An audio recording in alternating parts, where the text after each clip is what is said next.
ചാനലിൻ്റെ ആദ്യത്തെ വീഡിയോ ആണിത്. അപ്പോൾ നിങ്ങളുടെ എല്ലാവരുടെ അനുഗ്രഹവും പ്രാർത്ഥനയും എനിക്കുണ്ടാവണം. ഈ ചാനലിലൂടെ ഞാൻ ആദ്യമായിട്ട് ഉണ്ടാക്കാൻ പോകുന്നത് ഒരു നല്ല നാടൻ കടലക്കറിയാണ്. ബാച്ചിലേഴ്സിനൊക്കെ പെട്ടെന്ന് എളുപ്പത്തിൽ ഉണ്ടാക്കാൻ പറ്റുന്ന ഒരു കറിയാണിത്. ബാച്ചിലേഴ്സിന് മാത്രമല്ല, എന്നെപ്പോലെ മടിച്ചുകളായ എല്ലാ വീട്ടമ്മമാർക്കും എളുപ്പത്തിൽ ഉണ്ടാക്കാൻ പറ്റും. അപ്പോൾ ഇത് പുട്ട്, ദോശ എന്നിവയൊക്കെ നല്ല ബെസ്റ്റ് കോമ്പിനേഷനാണ്. അപ്പോൾ നമുക്ക് അതിനാവശ്യമായിട്ടുള്ള സാധനങ്ങൾ എന്തൊക്കെയാണെന്ന് നോക്കാം. അതിനായിട്ട് വേണ്ടത് ഈ ഒരു ഗ്ലാസ്സിൽ 3/4 ഭാഗത്തോളം കടല ഞാൻ എടുത്തിട്ടുണ്ട്. അത് ഓവർനൈറ്റ് വെള്ളത്തിലിട്ട് കുതിർത്ത് ഡ്രെയിൻ ചെയ്ത് വെച്ചിട്ടുള്ളതാണിത്. പിന്നെ 2 ടീസ്പൂൺ മല്ലിപ്പൊടി, ഒരു ടീസ്പൂൺ മുളക് പൊടി, പിന്നെ ഒരു 4 ടേബിൾ സ്പൂൺ തേങ്ങ ഞാൻ എടുത്തിട്ടുണ്ട്. ഇത് നമുക്ക് കടൽക്കറിയിലോട്ട് അരച്ച് ചേർക്കാനുള്ളതാണ്. ഇതിലോട്ട് ഒരു 1/4 ടീസ്പൂൺ ഇല്ല കേട്ടോ, കുറച്ച് പെരുംജീരകം ഞാൻ എടുത്തിട്ടുണ്ട്. പിന്നെ വേണ്ടത് ഒരു 1/4 ടീസ്പൂണോളം ചിക്കൻ മസാലപ്പൊടി, പിന്നെ ഗരം മസാല, മഞ്ഞൾപ്പൊടി, കുരുമുളക് പൊടി, ഇതൊക്കെ 1/4 ടീസ്പൂണിലും കുറവാണ് എടുത്തിട്ടുള്ളത്. പിന്നെ ആവശ്യത്തിന് ഉപ്പ്, പിന്നെ വെളിച്ചെണ്ണ, പിന്നെ ഒരു ഉള്ളി നീളത്തിൽ അരിഞ്ഞെടുത്തിട്ടുണ്ട്, ഒരു ഉരുളക്കിഴങ്ങ് സ്ക്വയറായിട്ട് കട്ട് ചെയ്തിട്ടുണ്ട്, പിന്നെ ആവശ്യത്തിന് കറിവേപ്പില, കുറച്ച് മല്ലിയില, 3 പച്ചമുളക് നെടുകെ കീറിയെടുത്തതാണ് അത്, പിന്നെ ഇഞ്ചി വെളുത്തുള്ളി ചതച്ചെടുത്തതാണ്. 2 അല്ലി വെളുത്തുള്ളി, ഒരു ചെറിയ പീസ് ഇഞ്ചിയാണ് എടുത്തിട്ടുള്ളത്. അപ്പോൾ നമുക്ക് പെട്ടെന്ന് തന്നെ എങ്ങനെയാണ് നല്ല ഈസി ആയിട്ടുള്ള കടലക്കറി ഉണ്ടാക്കുന്നതെന്ന് നോക്കിയിട്ട് വരാം. അപ്പോൾ നമുക്ക് ആദ്യം അതിനായിട്ട് വേണ്ടത് ഒരു കുക്കറാണ്. കുക്കറിലോട്ട് നമ്മൾ കഴുകി വെച്ചിരിക്കുന്ന കടല ചേർത്ത് കൊടുക്കാം. അതിനുശേഷം നമ്മൾ കട്ട് ചെയ്ത് വെച്ചിട്ടുള്ള ഉരുളക്കിഴങ്ങ്, ഉള്ളി ഇട്ട് കൊടുക്കാം, ഇഞ്ചി വെളുത്തുള്ളി ചതച്ചിട്ട് കൊടുക്കാം, പിന്നെ കുറച്ച് മല്ലിയില ഇട്ട് കൊടുക്കാം. കുറച്ച് മാത്രം ഇട്ടാൽ മതി കേട്ടോ, കൂടുതലായിട്ട് ഇടണ്ട. ബാക്കി നമുക്ക് പിന്നെ ഇട്ട് കൊടുക്കാം. പിന്നെ 3 പച്ചമുളക്,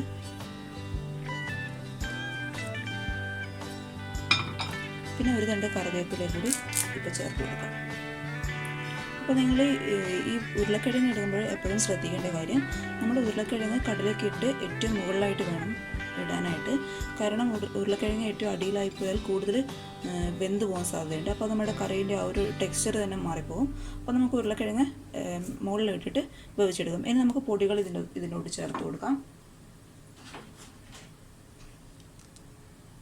മഞ്ഞൾപ്പൊടി ഇട്ടെടുക്കാം. പിന്നെയുള്ളത് ചിക്കൻ മസാലപ്പൊടി, ഗരം മസാലപ്പൊടി ചേർത്ത് കൊടുത്തിട്ടുണ്ട്. അതുപോലെ മുളക് പൊടി ചേർത്ത് കൊടുക്കാം,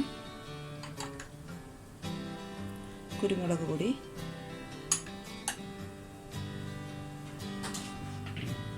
മല്ലിപ്പൊടി ഞാനിപ്പോൾ 1 ടീസ്പൂൺ മാത്രം മല്ലിപ്പൊടി മാത്രമേ കുക്കറിലോട്ട് ഇടുന്നുള്ളൂ. ബാക്കിയുള്ള മല്ലിപ്പൊടി നമുക്ക് തേങ്ങയിലിട്ട് അരച്ചു കൊടുക്കാം. തേങ്ങയുടെ കൂടെ അരച്ചെടുക്കേണ്ടതാണ് ബാക്കിയുള്ള മല്ലിപ്പൊടി. പിന്നെ ആവശ്യത്തിന് ഉപ്പ് ചേർത്ത് കൊടുക്കാം. പിന്നെ പലരും പറയുന്ന കേട്ടിട്ട് ഈ ധാന്യങ്ങൾ വേവിക്കുമ്പോൾ ഉപ്പ് ചേർത്തിട്ട് വേവിച്ച് കഴിഞ്ഞാൽ ധാന്യങ്ങൾ നന്നായിട്ട് വേവില്ല എന്ന് പറയുന്നേക്കാം. എനിക്കതിനോട് അത്ര യോജിപ്പില്ല. കാരണം ഞാൻ ഈവൻ പരിപ്പിട്ട് വേവിക്കുമ്പോൾ പോലും ഉപ്പിട്ടിട്ടാണ് വേവിക്കാറ്. അപ്പോൾ നമുക്കിതിന് ആവശ്യമായിട്ടുള്ള വെള്ളം ഒഴിച്ചു കൊടുക്കാം. അപ്പോൾ കടല ഒന്ന് മുങ്ങി നിൽക്കുന്ന രീതിയിൽ വെള്ളം നമുക്ക് ഒഴിച്ചു കൊടുക്കാം. അപ്പോൾ നമുക്കിത് അടച്ച് വെച്ച് ഒരു മീഡിയം ഫ്ലെയിമിൽ ഒരു 5 വിസിൽ വരുന്നവരെ വേവിച്ചെടുക്കാം. അപ്പോഴേക്കും നമ്മൾ തേങ്ങ നന്നായിട്ട് പേസ്റ്റ് പോലെ അരച്ചെടുക്കണം. ബാക്കിയുള്ള 1 ടീസ്പൂൺ മല്ലിപ്പൊടി, പിന്നെ 1/4 ടീസ്പൂണിനേക്കാളും കുറച്ച് പെരുംജീരകം തേങ്ങയിട്ട് നന്നായിട്ട് അരച്ചെടുത്ത് പെട്ടെന്ന് വരാം. സ്റ്റൗ ഞാനൊരു 5-6 വിസിൽ വന്നപ്പോൾ ഓഫാക്കിയിരുന്നു. അപ്പോൾ നമുക്ക് തുറന്ന് നോക്കാം ഇങ്ങനെ ഇരിക്കുന്നതെന്ന്. എല്ലാം നന്നായി വെന്തിട്ടുണ്ട്. ഞാൻ നിങ്ങൾക്ക് ഉരുളക്കിഴങ്ങ് കാണിച്ചു തരാം. ഇത് കൂടുതൽ വെന്ത് പോയിട്ടില്ല, എന്നാൽ ആവശ്യത്തിന് വെന്തിട്ടുമുണ്ട്.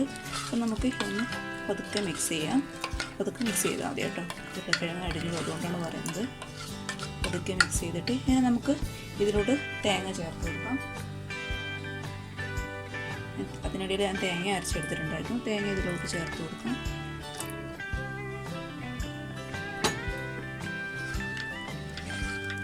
നന്നായിട്ട് മിക്സ് ചെയ്ത് നിങ്ങൾക്ക് എരിവ് ഇതിൽ കൂടുതൽ ആവശ്യമാണെങ്കിൽ കുറച്ച് കുരുമുളക് പൊടി ഇട്ട് കൊടുക്കുക. അതുപോലെ ഉപ്പ് നോക്കുക, ഉപ്പ് കുറവാണെങ്കിൽ ഉപ്പിട്ട് കൊടുക്കുക. അപ്പോൾ നമുക്കിതൊരു 10 മിനിറ്റോളം അടച്ചു വെച്ച് തിളപ്പിച്ചെടുക്കാം.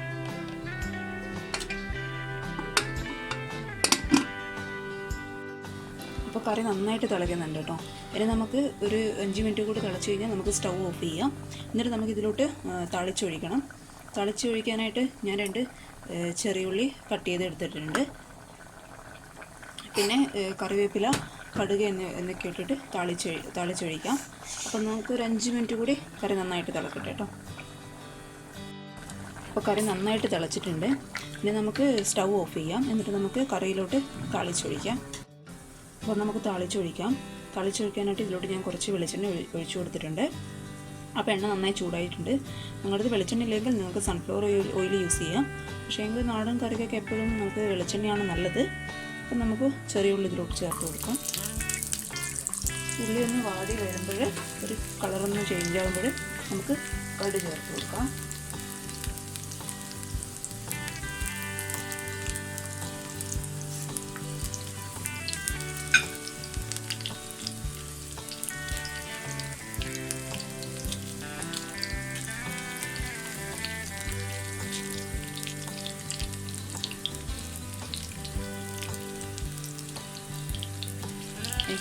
എനിക്ക് പേഴ്സണലി ഏറ്റവും പേടിയുള്ള സംഭവമാണ് കേട്ടോ. ഈ കടുക് പൊട്ടിത്തെറിക്കുമ്പോൾ ഒരിക്കലും കണ്ണിലോട്ടായിട്ടുണ്ട്. അതിനുശേഷം എനിക്ക് ഭയങ്കര പേടിയാണ് കടുക് പൊട്ടിത്തെറിക്കുക എന്നുള്ളത്. കടുക് നന്നായിട്ട് പൊട്ടിത്തെറിക്കുന്നുണ്ട്. നമുക്കൊരു സേഫ്റ്റിക്ക് വേണ്ടി നമുക്കിത് അതൊക്കെ അടച്ച് വെച്ച് കൊടുക്കും. ഞാൻ പറഞ്ഞത് എനിക്ക് പേഴ്സണലി ഭയങ്കര പേടിയുള്ളൊരു കാര്യമായിട്ടോ ഇത്.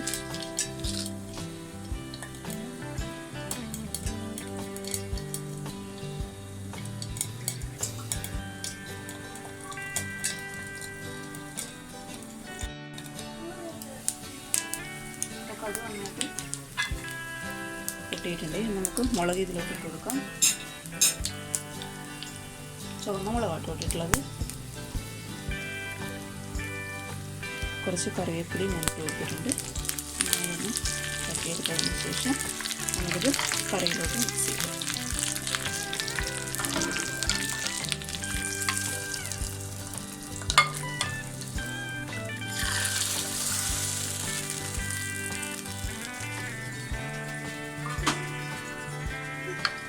അതൊക്കെ മിക്സ് ചെയ്യാം.